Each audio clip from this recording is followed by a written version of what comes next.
la ONU, en donde se acusó a Colombia y a Estados Unidos de haber realizado una incursión militar en Venezuela para presuntamente derrocar al presidente de ese país, Nicolás Maduro. Justamente Colombia y el país norteamericano han rechazado estas acusaciones y otros países también han intentado mediar en esta situación. Veamos el informe. Bueno, vamos entonces a analizar esta situación, qué es lo que está sucediendo en Estados Unidos, lo que dice Rusia, lo que opina Venezuela, y justamente establecemos contacto con Ronald Rodríguez. Él es internacionalista, politólogo y profesor e investigador del Observatorio de Venezuela de la Universidad del Rosario. Bienvenido a Hoy en el Mundo y gracias por estar con nosotros. Ronald. Gracias por la invitación. Bueno, Ronald, hablemos entonces de la situación de esta videoconferencia que se desarrolló y la polémica entre este trío, Estados Unidos, Rusia y Venezuela. Bueno, recordemos que el escenario de las Naciones Unidas es un escenario bastante complejo en el cual Venezuela debe llegar a tener varios aliados.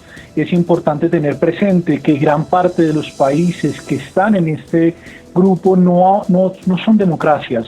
El caso de Rusia, China, Turquía, solamente por nombrar algunos estados que claramente no son estados democráticos y a los cuales les preocupa operaciones que busquen o pretendan cambiar la situación en Venezuela porque sienten que eso también se podría replicar en sus propios territorios.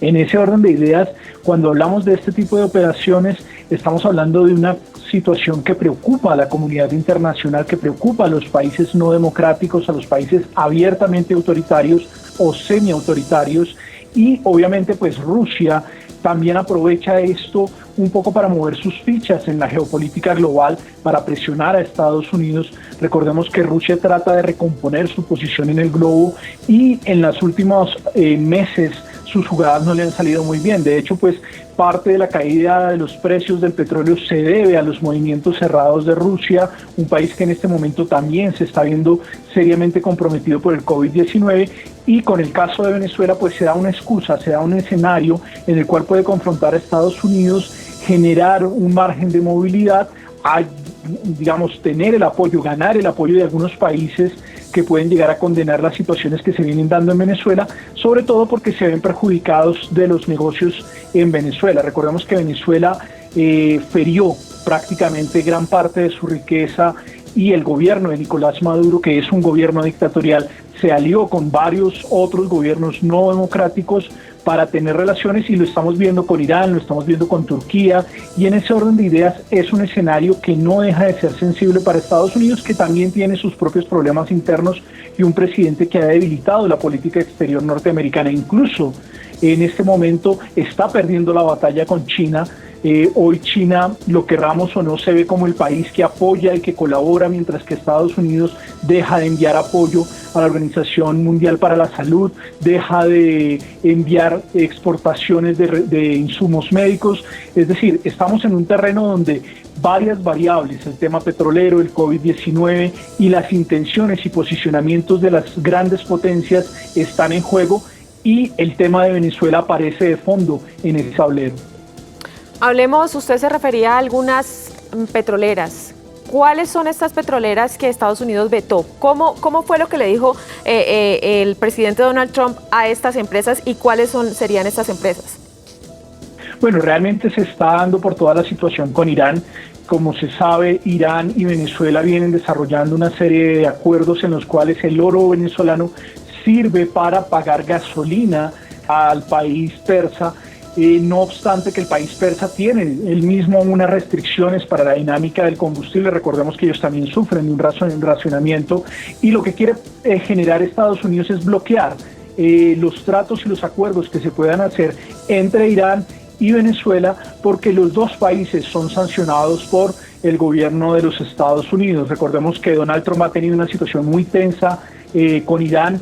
De hecho, pues el asesinato del general marcaba un punto de ruptura previo a toda esta dinámica del COVID-19, la relación que se vino deteriorando desde el año pasado y los acuerdos que se habían hecho con toda la Unión Europea para tener unas dinámicas con el programa armamentístico de Irán. Todo ese trabajo que se había adelantado en la administración Obama ha sido echado a la basura, y en este momento los Estados Unidos tienen una posición muy fuerte hacia Irán, pero también tienen una posición muy fuerte hacia Venezuela, y aquellas empresas, aquellas compañías que tengan vínculos precisamente en este acuerdo se ven sancionadas, se ven castigadas, que ha sido una de las políticas que Estados Unidos en este momento ha ejercido tanto con Irán como con el caso venezolano. Entonces, creo que esto es una dinámica muchísimo más amplia. Hay que tener cuidado porque no podemos escapar, no podemos dejar de entender que en este momento se vive una situación particular en el mundo, y en el caso de Venezuela, la agudización por la falta de gasolina,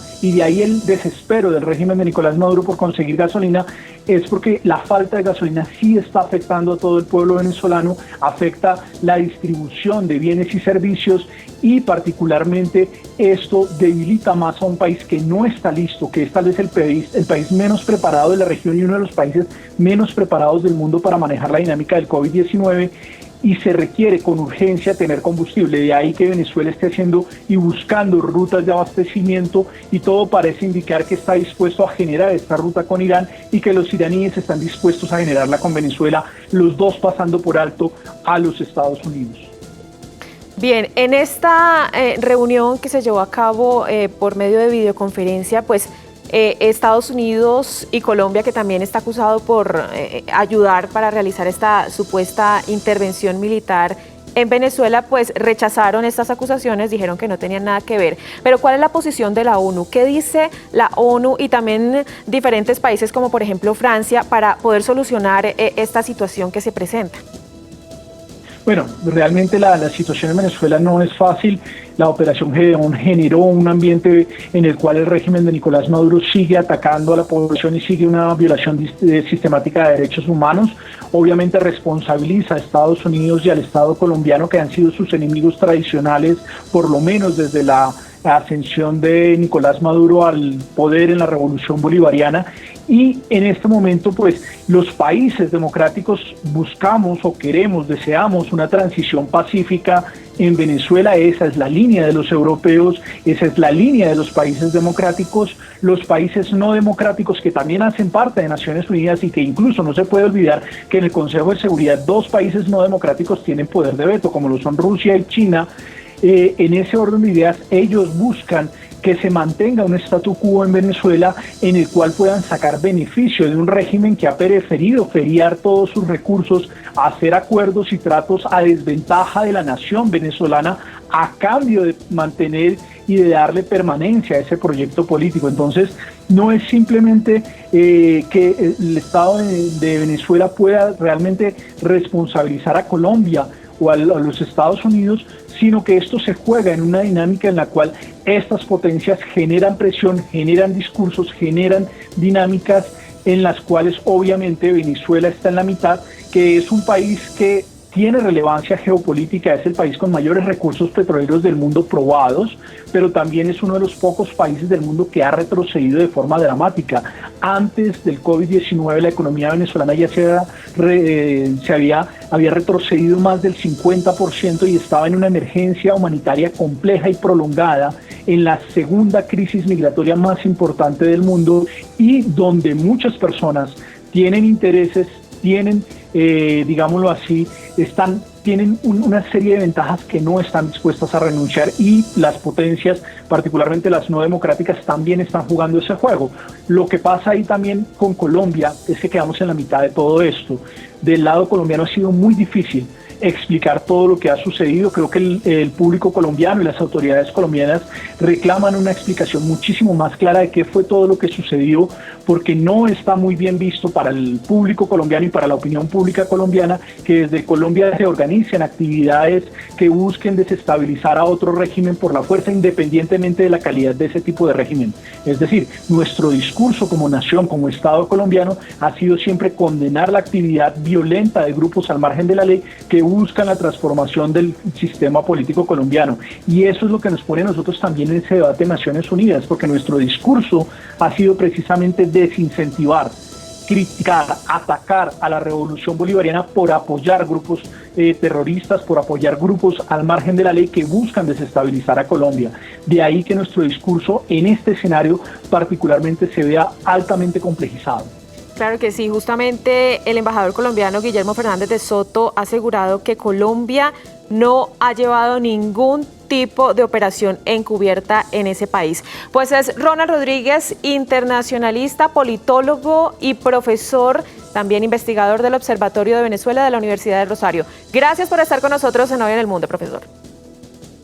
Gracias por la invitación. A nuestros televidentes los invitamos para que nos sigan a través de nuestras redes sociales y ahí ustedes podrán enviarnos sus mensajes y también sus denuncias. Nos encuentran como @cablenoticias y @lachilito. Ya volvemos. Para estar actualizado con todo lo que sucede a nivel internacional, te invito para que te suscribas a mi canal y actives la campanita de notificaciones y de esta manera YouTube te va a avisar cuando yo suba un nuevo video. También me puedes seguir en mis diferentes redes sociales. Me encuentras en Facebook, Instagram y Twitter como @lachilito. Nos vemos en un próximo video.